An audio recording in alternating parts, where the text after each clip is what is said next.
যেহেতু নিয়েছি কম্বো মানে ওটার সাথে আছে চিকেন কষা, তো একটু চিকেন কষার এই গ্রেভিতে জাস্ট এইরকমভাবে নিয়ে একটু খেয়ে দেখা যাক। আর একদম লাল লাল সুন্দর গ্রেভি করা হয়েছে। এবার একটু লাচ্ছা পরোটার সাথে ট্রাই করে দেখি।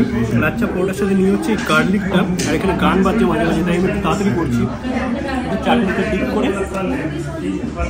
গুড ইভিনিং সবাইকে, আর আরও একটা নতুন ব্লগে সবাইকে ওয়েলকাম। বেসিক্যালি পরপর তো তোমাদের রমজান স্পেশাল দুটো ভিডিও দিয়েছি, আশা করি তোমাদের ভালো লেগেছে। আর দুটো ভিডিওতেই কিন্তু তোমরা বেশ ভালো রেসপন্স করেছো, থ্যাংক ইউ সো মাচ। চেষ্টা করেছি যে সব কিছু একটু ভ্যারাইটি রাখার, মানে সব ধরনের কন্টেন্টই আমি দেওয়ার চেষ্টা করি। যেরকম স্ট্রিট ফুড থাকে, সেরকম রেস্টুরেন্ট থাকে, সেরকম মাঝে মাঝে যখন আমি ট্রাভেলের জন্য বাইরে যাই তখন কিন্তু খাবার দাবারের ভিডিও এই চ্যানেলে আপলোড করি। আর যদি ট্রাভেল তোমরা পছন্দ করো তাহলে কিন্তু জার্নি উইথ বিচির চ্যানেলটা দেখতেই হবে, কারণ ওখানে কিন্তু সমস্ত ধরনের ট্রাভেল আপডেট আসে। বাকি আজকে সন্ধ্যেবেলায় আছি হচ্ছে গড়িয়াহাটে, যেহেতু সামনেই হচ্ছে পয়লা বৈশাখ, ঈদ, আর সব কিছু মিলিয়ে গড়িয়াহাট কিন্তু একদম শপিংয়ের জায়গা। তাই শপিং করতে করতে খাবার দাবার তো টুকটাক খেতেই হবে। তাই আজকের এই ব্লগটা হবে এই চত্বরে বেশ ভালো কয়েকটা রেস্টুরেন্ট এবং স্ট্রিট ফুড নিয়ে, মানে গড়িয়াহাটে তোমরা শপিংয়ের সাথে সাথে কি কি খাবার দাবার ভালো ট্রাই করতে পারো। আজকের গন্তব্য শুরু হচ্ছে প্রথমে এই তন্দুর হাউস দিয়ে, মানে গড়িয়াহাটের এই যে অটো স্ট্যান্ড তার সামনে হচ্ছে তন্দুর হাউস। আর এই তন্দুর হাউসের কথা কার কার মনে আছে বলো তো?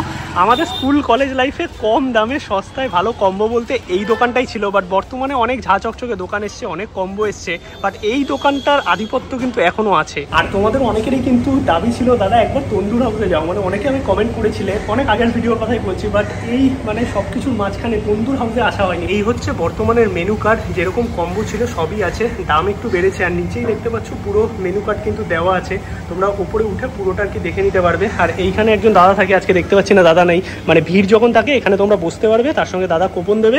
বাট এখন যেহেতু ভিড় নেই তাই আমরা একদমই ওপরে চলে যাবো ফার্স্ট ফ্লোরে। এই হচ্ছে দেখতে পাচ্ছ তন্দুর হাউসের ভেতরটা, আর একটু ফাঁকা ফাঁকাই আছে। আগে যখন আসতাম কি ভিড় থাকতো, হলো লাইন দিতে হতো আমাদের, বাট এখন মোটামুটি ফাঁকাই আছে। আমরা এখান থেকে বিরিয়ানি টিরিয়ানি অর্ডার দিলাম না, কারণ সন্ধ্যাবেলা এখন এত হেভি খাবো না। কাবাব কম্বো অর্ডার দিলাম 250 টাকা দাম, তার সঙ্গে হচ্ছে লাচ্ছা পরোটা আর কোল্ড ড্রিঙ্কস। এছাড়াও কিন্তু বিরিয়ানি কম্বো থেকে শুরু করে সব কিছুই আছে, মানে যেগুলো আগে পাওয়া যেত। দাম একটু বেড়েছে, বাট সেই আগের নস্টালজিক ব্যাপার, তাই তো? আচ্ছা, S24 আলট্রা, এটা নিয়ে ভিডিও আসবে না কোনো, বাট কেনা হয়েছে কালকে রাতে। এই হচ্ছে আমাদের খাবার চলে এসছে। আমরা কাবাব কম্বো নিয়েছি, যেখানে 2 পিস উইংস আছে, 3 পিস হচ্ছে গার্লিক, 3 পিস টিক্কা, 2 পিস রেশমি, আর সাথে চাটনি আছে আর স্যালাড আছে। এদিকে একটা কোল্ড ড্রিঙ্কস 50 টাকা। আর এই কাবাব কম্বোর দাম হচ্ছে 250 টাকা। আর তার সাথে একটা এইরকম নিয়েছি লাচ্ছা পরোটা। তন্দুর রুটি নেই, মানে আমি নান বা তন্দুর রুটি নিতাম। ওভারঅল চলো কাবাবটাই ট্রাই করি। বাকি তোমরা আসলে এখানে ফ্রাইড রাইস থেকে শুরু করে বিরিয়ানি সব কিছুই কিন্তু পাবে। এইরকম সুন্দর বারবিকিউ করা হয়েছে, আর গরম গরমে কিন্তু প্রেজেন্ট করা হয়েছে। ওভারঅল যদি বলতে হয় এগুলো ব্রেস্ট পিস আছে, একটু মনে হচ্ছে টাইট হবে, বাট না, মোটামুটি ঠিক আছে। আর এই যে রেশমি কাবাবটা কিন্তু পুরো লেগ পিস দিয়ে করা, একদম জুসি, দেখতে পাচ্ছ পুরো মালাই মালাই ব্যাপার আছে। এবার চলো খেয়ে দেখি। আমার কিন্তু এই লাচ্ছা পরোটা অথবা তন্দুরি রুটির সাথে কাবাব খেতে বেশ ভালো লাগে। তোমাদের কাদের কাদের ভালো লাগে অবশ্যই কমেন্টে জানাও।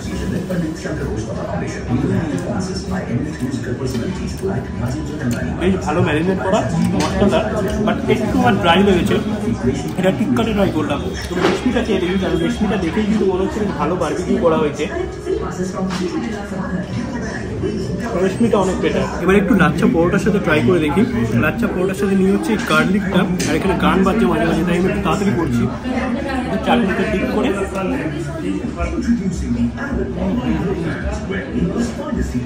সন্ধ্যেবেলায় একদম জমজমাট খাবার। উইংসটা খেয়ে দেখি, 2 পিস উইংস আছে এরকম। উইংসটা সবচেয়ে বেশি ভালো লাগে, একদম দেখো জাস্ট ধরছি এইরকম খুলে আসছে। উইংসটা কিন্তু পারফেক্ট আছে। আর যেহেতু ভেতরে এসি চলছে, এই কাবাব কিন্তু বেশিক্ষণ রাখতে আবার টাইটও হয়ে যায়। খেয়ে তো আমরা বেরিয়ে গেলাম। আর একটা কথা তোমাদের বলবো যে একটা জায়গা পড়ে যাওয়ার পেছনে কিছু তো কারণ থাকে, তো সেই কারণটা আমার মনে হয় যে তাদের খাবারের কোয়ালিটি সবার ফার্স্ট। তার কারণ আমি প্রথম দিকে যেরকম আর কি আমরা তন্দুর হাউসে খেতাম, সেই টাইপের কোয়ালিটি বর্তমানে একদমই নেই। তোমরা রিসেন্ট কেউ আসলে জানতে পারবে। আর খাবার দাবার মোটামুটি ওকে ছিল, খুব যে আহামরি ছিল সেটা নয়। দাম কম, ঠিক আছে, মেনে নিলাম, কারণ 250 টাকা এতগুলো কাবাব হয়তো কোনো ফাইন ডাইনিং এরকম এসি রেস্টুরেন্টে পাওয়া যায় না। বাট খাবারের কোয়ালিটি একটু বেটার হতে পারতো। মানে লাস্টে যে 2 ধরনের কাবাব ছিল, যেটা আর কি ওই টিক্কা কাবাব এবং গার্লিক কাবাব, সেটা এতটা হার্ড হয়ে গেছিলো। আর রেশমি আর যেটা উইংস ছিল সেটা ওকে মানে মোটামুটি আর কি এক্সপিরিয়েন্স।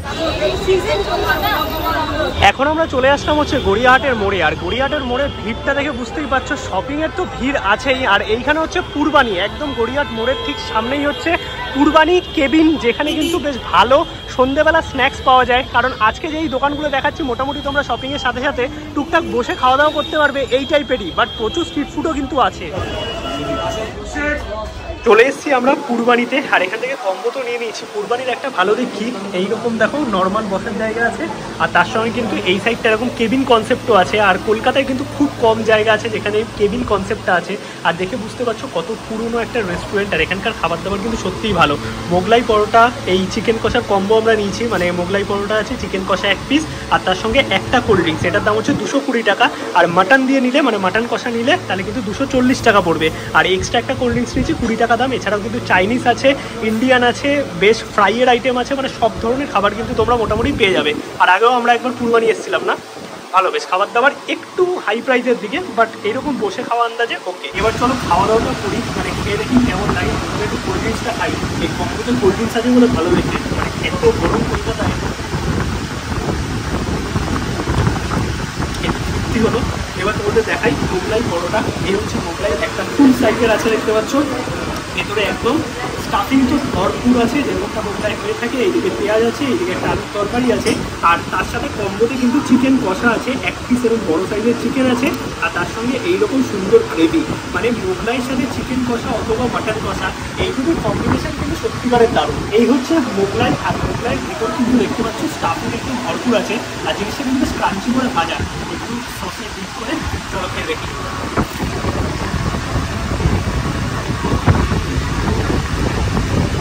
সত্যি ভালো হতে বাইরের যে ক্রাঞ্চিনেসটা বেশ ভালো লাগবে, আর ভেতরে একদম মোগলাই যে সমস্ত মশলা দেওয়া থাকে, আর তার সঙ্গে পেঁয়াজ, এগ, আর এই কম্বোতে যে মোগলাই আছে সেটা কিন্তু এগ মোগলাই, আর এরকম আলুর তরকারি। সন্ধ্যাবেলায় মোগলাইকে তুমি সত্যিকারের দারুণ যায়, একদমই টেস্ট করলো তবে সাথে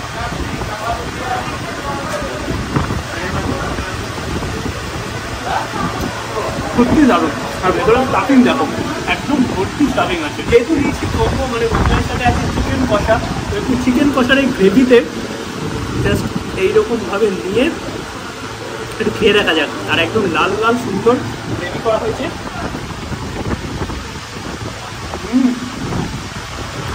ফ্যান্টাস্টিক লাগছে, একটু আলু আর তার সাথে শসা পেঁয়াজ।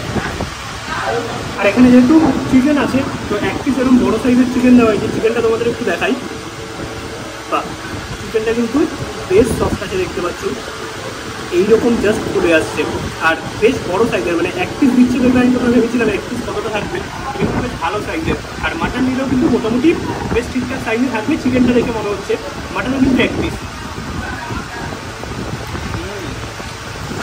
চিকেন কষাটা সত্যি দারুণ করেছে। এছাড়াও কিন্তু এখানে পরোটাও পাওয়া যায়, পরোটার সাথে যদি চিকেন কষা নাও তাও কিন্তু খেতে ভালো লাগছে। আর সব শেষে গরমে যেটা দরকার সবসময় একটু ঠান্ডা, তার কারণ সত্যি কলকাতায় বিশাল গরম। ওরাই খেয়ে তো আমরা বেরিয়ে গেছি, বাট পেটের যা অবস্থা, মানে সত্যিকারের এখন পেট ভরে গেছে যাকে বলে। দুটোই রেস্টুরেন্ট দেখিয়েছি, আর দুটোতেই মোটামুটি যা খাবার খেয়েছি পেট এখন ভরে গেছে। আর তার মধ্যে এত গরম পড়েছে না, সত্যিকারের এই গরমের মধ্যে ফুড ব্লগ করাটা না অনেক বেশি চাপে, সেটা স্ট্রিট ফুডেই হোক না কেন বা রেস্টুরেন্টে, কারণ এই গরমে বেশি হেভি খাবার খাওয়া যায় না। তো আমি মনে হয় না আর কিছু তোমাদের আজকে দেখাতে পারবো, কারণ শরীরের যা অবস্থা, কন্টিনিউ ঘামাচ্ছি, মানে রেস্টুরেন্টে বসে পর্যন্ত ঘামাচ্ছি ফ্যানের তলায়, বা তন্দুরা যে এসি চলছে এসিতে ঘামাচ্ছি, মানে এইরকম অবস্থা কলকাতায় যে গরম পড়েছে। তো সরি, আর কিছু দেখানোর ইচ্ছা ছিল, মানে ইচ্ছা ছিল আমার আরও 2টো জায়গা কভার করার প্ল্যানে ছিল আর কি। সেটা এই ভিডিওতে হয়তো হবে না, পরে একটা কোনো ভিডিও করব তখন দেখাবো, কারণ আর সম্ভব হচ্ছে না, না আমার পক্ষে না ওর পক্ষে। তো বাকি ব্লগটা কেমন লাগলো অবশ্যই কমেন্টে জানাও। ভিডিওটা ভালো লাগলে লাইক করো, শেয়ার করো, চ্যানেলটা সাবস্ক্রাইব করো। দেখা হচ্ছে নতুন ব্লগে। একটু গরমটা কমলে বাঁচবো, যদিও গরম কমার কোনো চান্সই নেই, কারণ এখন সবে মার্চ মাসের লাস্ট, এখনও মে জুন তো বাকি আছে।